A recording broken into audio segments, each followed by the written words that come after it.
আসসালামু আলাইকুম, কেমন আছেন সবাই? আশা করছি ভালো আছেন। বরাবরের মতো আমি সাইফুল ইসলাম আবার আপনাদের মাঝে নতুন আরেকটি ভিডিও নিয়ে হাজির হলাম। তো আজকে দেখতে পারতেছেন যে আমার সামনে একটি ডাটয় কন্ট্রোলার রেখেছি। আসলে এটাই যে এলইডি বাতিটা জ্বলে থাকতেছে, এই বাতিটা নিভতেছে না, একদম জ্বলে থাকতেছে। আসলে এই বাতিটার কাম হচ্ছে বাতিটা নিভবো জ্বলবো, মানে স্লো মোশনে কাজ করব। এই বাতিটা কিন্তু জ্বলে থাকে, কারণ এই যে বাতিটা জ্বলে থাকার কারণে এইখানে আপনার 5 ভোল্টের সমস্যা, 16 ভোল্টের সমস্যা।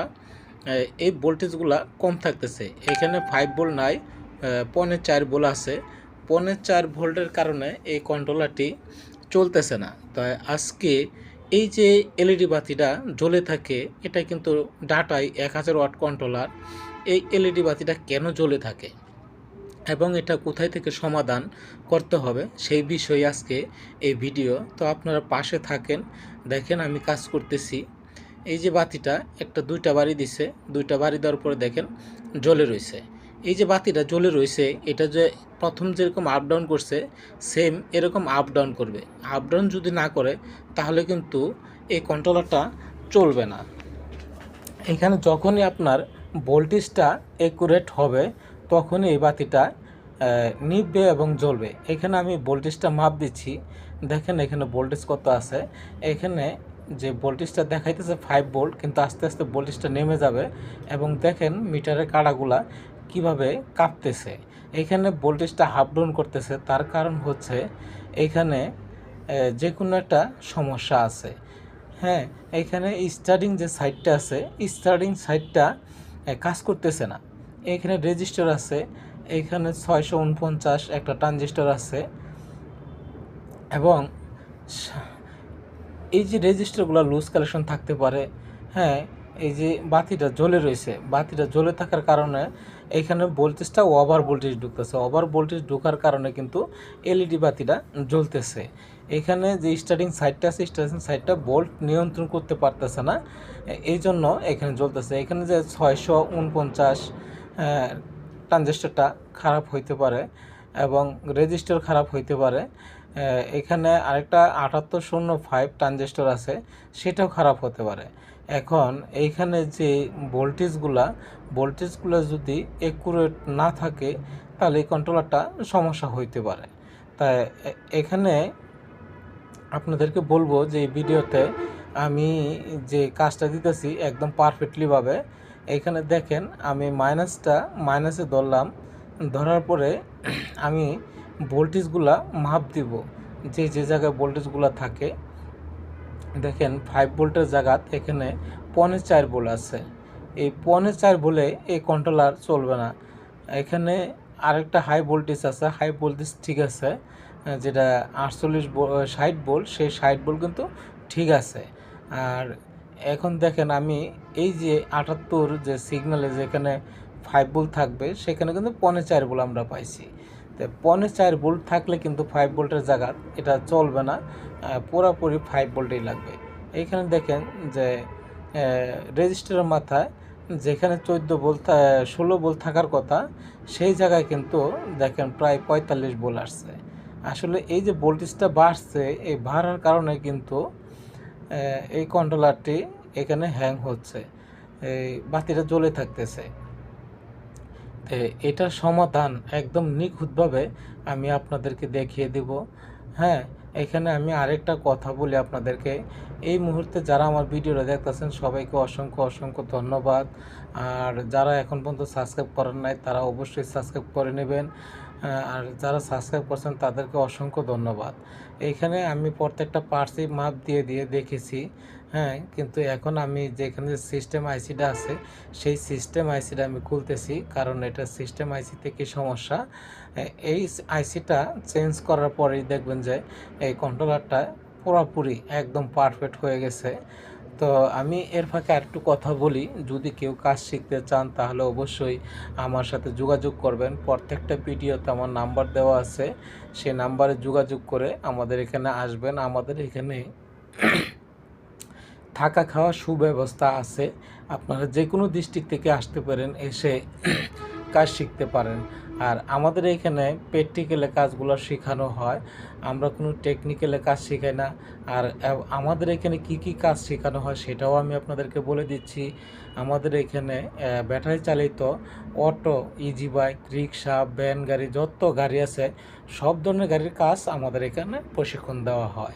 আমরা গাড়ির ওয়ারিং থেকে শুরু করে মোটর রিপেয়ারিং শুরু থেকে কন্ট্রোলার রিপেয়ারিং থেকে এবং পানির চার্জার বাদাই করা, মানে এভরিথিং এ টু জেড কাজ আমাদের এখানে পাবেন। এ টু জেড কাজগুলো কিন্তু আমার কাছ থেকে শিখে যেতে পারবেন। এখানে দেখেন আইসিটা খোলার পরে কিন্তু এই আইসির ঠ্যাংগুলো অনেক সময় জ্বালাই লেগে শর্ট হয়ে থাকে, সেই শর্টগুলো ছাড়িয়ে নেবেন। কারণ যদি কোনো পাও শর্ট দুটো এখনও লেগে থাকে তাহলে কিন্তু এই আইসিটা কাজ করবে না। আর খুব সিম্পলভাবে এই আইসিটার কাজ করতে হবে, কারণ পাওগুলো অনেক ঘন। যেহেতু এটা সিস্টেম আইসি, এটা হলো এই সার্কিটের মেইন আইসি।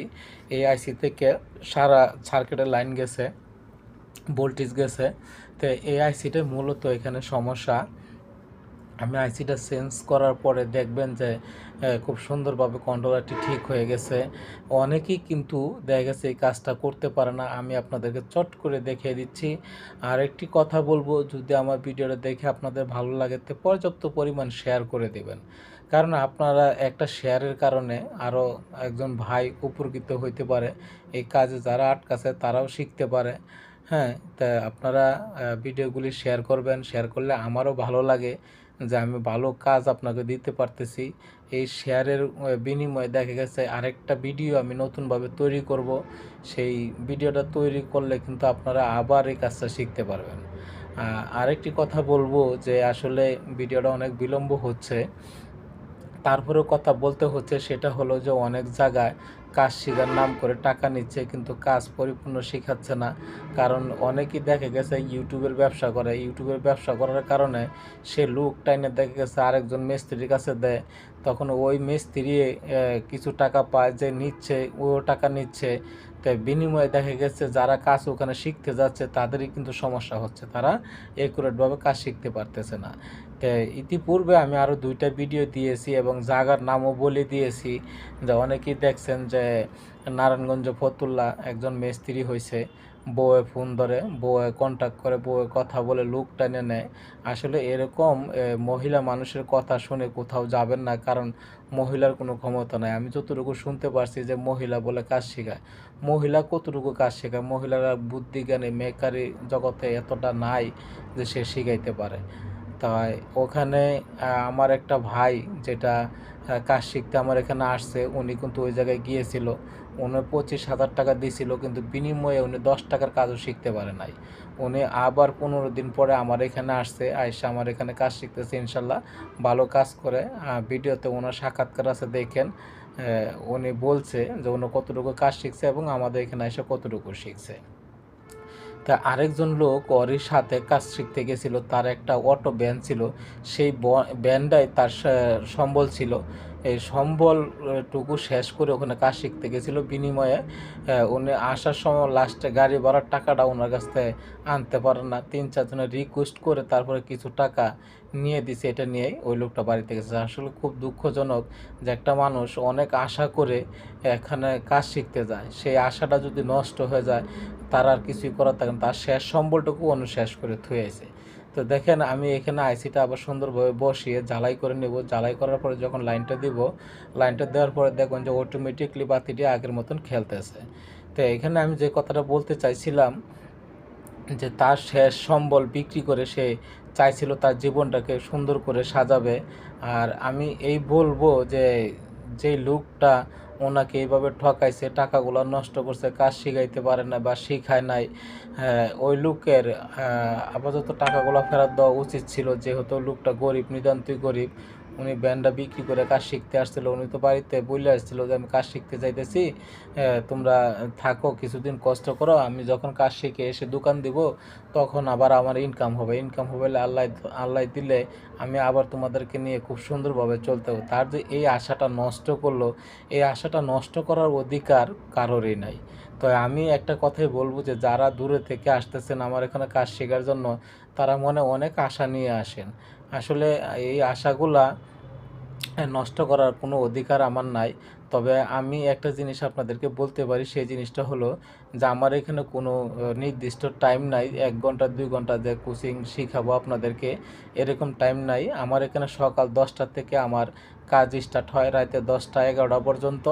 আপনারা বসে থেকে কি করবেন, সারা দিন কাজ দেখবেন এবং নিজের হাতে কাজ করবেন। নিজের হাতে কাজ করলে, হ্যাঁ, এই যে দেখেন এখানে কিন্তু আমি মোবাইল দিয়ে ডিসপ্লে ক্যামেরা চালু করে আমি পাগুলো দেখতেছি যে একুরেটভাবে পাগুলো বসছে কিনা। যদি আপনারা চোখে না দেখেন, এরকম ক্যামেরা জুম করে আপনারা দেখে নেবেন।